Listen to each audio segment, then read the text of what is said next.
Kamusta? Magandang araw! Nandito tayo muli upang mag-aral ng math. Ang pag-aaralan natin ngayon sa araw na ito ay obtaining equation of a line using point-slope form. So, alalahanin muna natin na yung general form of the equation ay ax plus by plus c equals 0. Yung standard form naman ay ax plus by equals c. Kung saan, dapat ang a at b ay hindi pwedeng magsabay na equal sa 0. So, ang point-slope form of a line ay isang equation kung saan merong slope at merong point. At dapat yung x ay hindi equal sa x sub 1. Yung formula natin ay y minus y sub 1 equals m times the quantity x minus x sub 1. Kung saan ang slope ay kung ano yung value ng m at yung point naman is yung x sub 1 at yung y sub 1. Para natin sagutin tong problem na ito. Find the equation of a line with slope negative 5 and passes through negative 3. So, mula sa ating formula na y minus y sub 1 equals m times the quantity x minus x sub 1, isa-substitute lang natin yung value ng slope na negative 5 at yung point 2, negative 3. So, meron tayong y minus negative 3 equals negative 5 times sa quantity x minus 2. So, i-simplify natin para maalis yung parenthesis. So, magiging y plus 3 equals negative 5 times x is negative 5x and negative 5 times negative 2 is positive 10. And then, pwede nating ilipat yung positive 3 sa kabilang side of the equation gamit ang APE or SPE if you want to call it that way.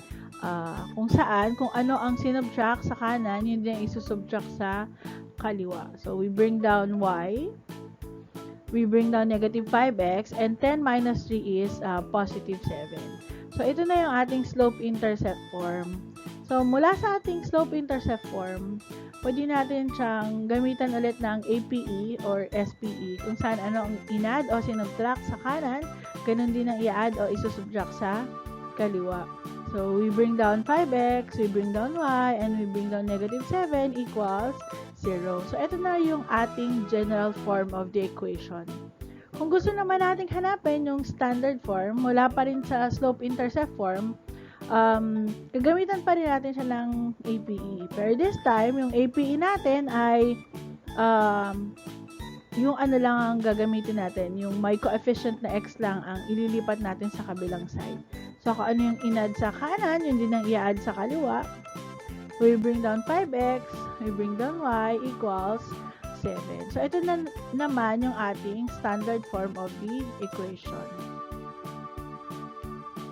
Subukan naman nating mag-solve kung saan ang slope ay nasa fraction form. So, determine the equation of a line whose slope is negative 4/3 and passes through the point 2, 3. So, again, from our equation, y minus y sub 1 equals m times the quantity x minus x sub 1. Substitute lang natin yung value ng slope at yung value ng points natin. So, meron tayong y minus 3 equals negative 4/3 over, negative 4/3 times x minus 2. So, dahil siya ay may denominator, pwede natin siya i-simplify sa pamamagitan ng pag-multiply ng entire equation sa ating denominator na 3. Pag ginawa natin yon, 3 times y is 3y, 3 times negative 3 is negative 9, and then negative 4/3 times 3 is negative 4, and then we simply rewrite x minus 2 na meron pa rin siyang parenthesis. So, this time, i-rewrite lang natin yung 3y minus 9, and then we use distributive property para makuha natin yung negative 4x and then plus 8. And we're going to use APE or SPE kung ano ang in-add o sinubtract sa kanang side ng equation, yun din ang i-add o isusubtract sa kaliwang side of the equation. So, we bring down 4x, we bring down 3y, and then negative 9 minus 8 is negative 17 equals 0. So, ito na ngayon yung ating general form of the equation. Again, kung gusto nating hanapin yung standard form of the equation, magsimula lang tayo dun sa general form of the equation, no?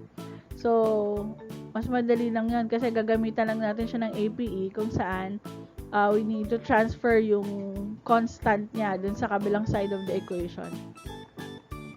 So, kung ano yung inad sa kaliwa, hindi nang inad sa kanan. So, bring down 4x, bring down 3y. So, no need to write 0 equals 17. So, this now is the standard form of the equation. So, again, pag meron tayong isang point, represented by x sub 1, y sub 1, at meron tayong slope na m, pwede nating mahanap yung equation of a line gamit yung points of form, which is y minus y sub 1 equals m times the quantity x minus x sub 1. Maraming salamat sa inyong pakikinig. Hanggang sa muli!